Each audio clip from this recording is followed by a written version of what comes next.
Hello mga igsoon, may gabi basta na sa kita ang mga pulong na makabusog sa atong mga kalag.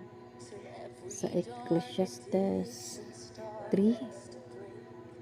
verse 1 hangtod 15, 1 to 15. Ang title niini, may panahon ang tanang butang.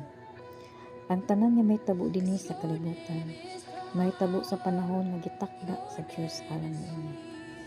May panahon sa pagkatao, may panahon sa pagkamatay, may panahon sa pagtanom, may panahon sa pag-ibot, may panahon sa pag-ayo, may panahon sa pagguba, ug panahon usab sa pagtukod, may panahon sa kagul-anan, ug panahon sa kalipay, may panahon sa pagbangutan, ug panahon sa pagsayaw, may panahon sa pagsalibay og mga bato, ug panahon sa paghakot og mga bato, may panahon sa pagakos ug panahon usab sa dili pagakos.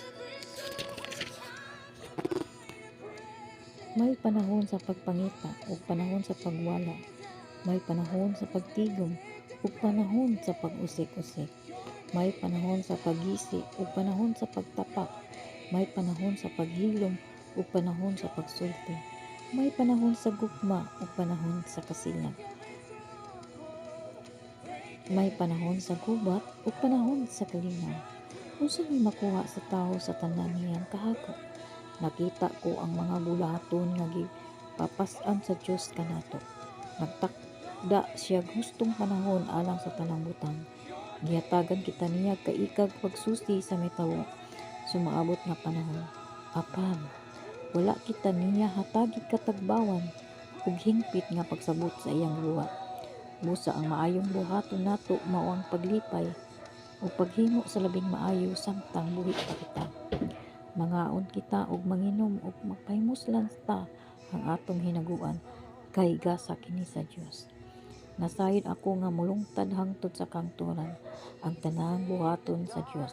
Dili ka makadugang niini ug dili mo usab kini kakuwaan. Gibuhat kini sa Dios aron nga magtahod kaniya ang mga tawo. Ang tanan nga nahitabo karon ug sa maabot nahitabo na kaniadto, gibutan sa Dios nga magbalik-balik pang kahitabo ang nahitabo na. Ug diri na lang ko itong mga igsoon ang atong mga pulong karong gabi-una.